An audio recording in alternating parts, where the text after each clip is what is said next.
you feel about your performance this evening?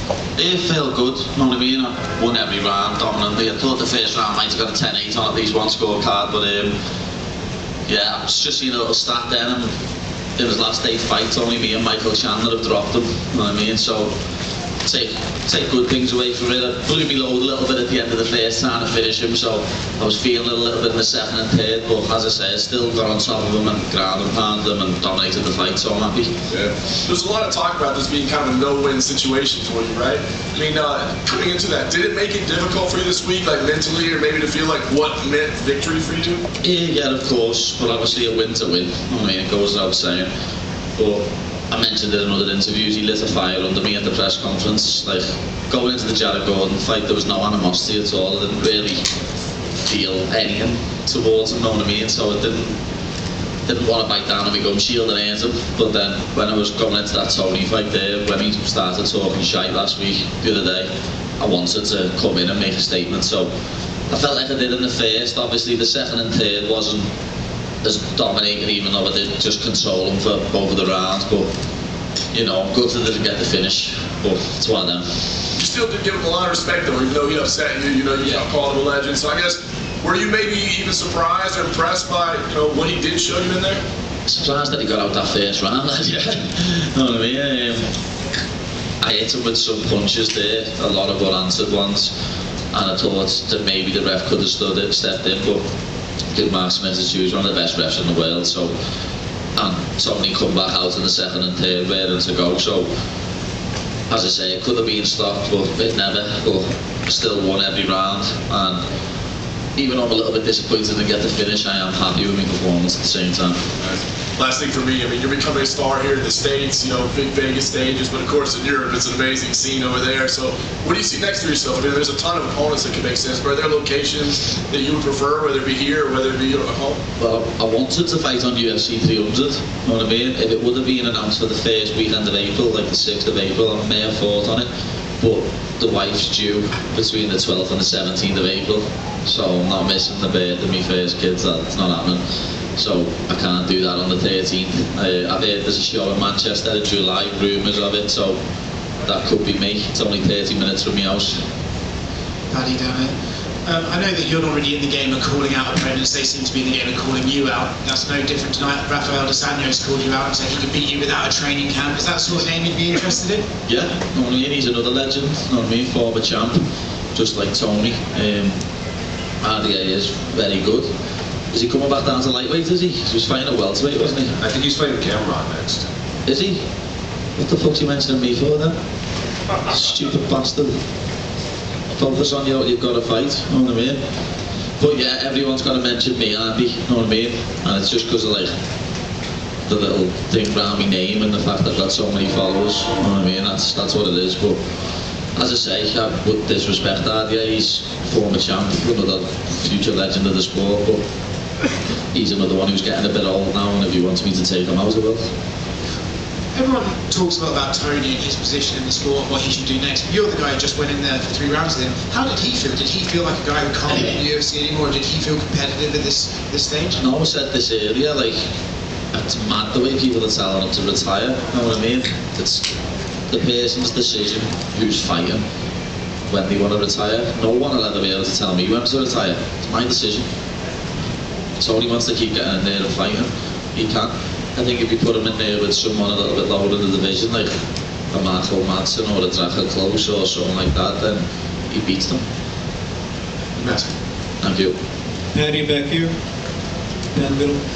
Paddy, you talked about it, obviously everything surrounding your last fight, then obviously the injury, the layoff. Did you feel mentally, like sitting up there right now, like you exercised those demons, you came back to Vegas, you got the dub, no controversy, just how are you feeling with it compared to everything you went through?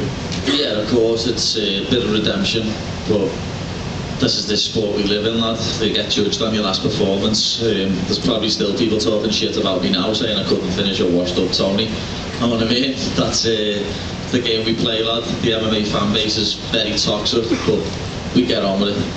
it's been a minute, but do you still care one way or the other about fighting on the same card as Molly? Because obviously that's always a scene when the two of you are competing on the same night. Yeah, it's always nice, you know what I mean, when we get to fight on the same card, because we get to do fight camps at the same time and prep and stuff, but it's one of them, you know what I mean? We can't always fight on the same card. She's fighting in Feb, hopefully I'll be here for it, but it's just one of them.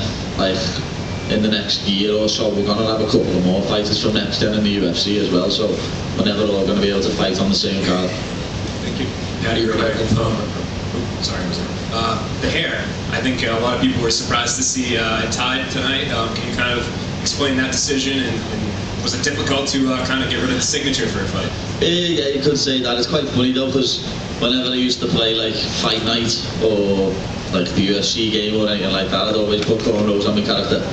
But the reason I done it was because I'm sick of getting hit with little punches and like left hooks and stuff like that, and people go, oh, he's rocked. Like, nah, my hair just moved. I'm not rocked at all. So I think it was a little bit of a tactical one as well, because it also, my hair goes in my eyes, lad, and I've got to lift my chin up. And I think I've done a little bit of a better job keeping my chin down tonight with the cornrows. So, I know, it might look like white boy Rick, but it's sad. So they're here to stay. Yeah, it's gonna stay now. Like, I'm gonna have to just keep it, because my hair doesn't get in my eyes, lad. When my hair gets in my eyes, it is frustrating, I'll be honest. Did you have a chance to watch the main event with Leon and Colby? Yeah. What are your thoughts on what we just saw? Dominated them, you know what I mean? It was too easy. Do you understand now, like, the fans now kind of turning on Colby because of what he said? Yeah, he's a piece of shit, lad. You know what I mean? I said this the other day myself, he's a proper piece of shit. Like, it's crazy though, the crowd, they were all cheering him on Thursday, and then today after he loses, he gets booed. You know what I mean? That's what I'm saying, lad. Fight fans are fickle. And talk about your fight. I remember when Israel Adesanya fought Anderson Silva, there were moments when he was fighting him. It was almost surreal, like he had seen these moves so many times that he could see the setup. He was like, oh, I know what you're about to do now. Were there any moments like that, fighting Tony, that you saw these on TV for like a decade, and then he pulled them out on you? Yeah, when he was trying to do stuff off his back, you know what I mean? I was like, yeah, I know nobody's going for it here. Apart from when he was like tight clinching me and putting his knee in my neck, that was a bit of a mad one. You know what I mean? I was thinking, what are you doing, Tom? What are you doing here, son? But yeah, it was, as I say, it was surreal to fight someone like Tony Ferguson, but you know, I've got people like RDA mentioning me already, lad, so it's not going to be long before I fight someone else with a name like that. Was that really your first experience with a high-level 10th Planet practitioner? Because he was constantly pulling rubber guard. I'm a second-degree black belt, lad. And it's funny because I said to Paul before the fight, I got my second-degree black belt in the hotel before the other week. I'm going to have to actually show me grappling a little bit here, aren't I? Because every one of my UFC fights have just come in to have a scrap. Like, I actually stuck to the game plan this time, and I'm happy with it. Paddy, Dad, you're right. Were you able to tell David Goggins that you were the ones carrying the boat or not? Oh, lad, I was too tired. If I would have finished him in that first round, then yeah. But no, I was too tired at the end of the third there, I'm not going to lie. I did blow me load a little bit trying to finish him. I can't wait to watch the fight back and see how many punches I actually hit him with unanswered, because I reckon it was over 30, you know what I mean? But it's one of them. He survived. He's one of the toughest men out there, and hats off to him. He's an absolute legend. As I said before, no one should tell that man to retire. He can retire off his own back when he wants to. So much has been made about your weight in between camps, but I know you said after the Gordon fight you stayed pretty disciplined. I think you only were like 182 or something like that. Is that sort of a mindset you're going forward? Yeah, I don't ever want to hit 210 pounds again, put it that way. You know what I mean? After I beat Lever and Vargas, I went a bit wild in America. I think at one point I got on the scales in America, there was 211. You know what I mean? And this time I'm not going above 185, 190. My coaches are probably standing at the back there laughing, shaking their heads like, I bet he does. But I'm gonna do my best, like, not to balloon up.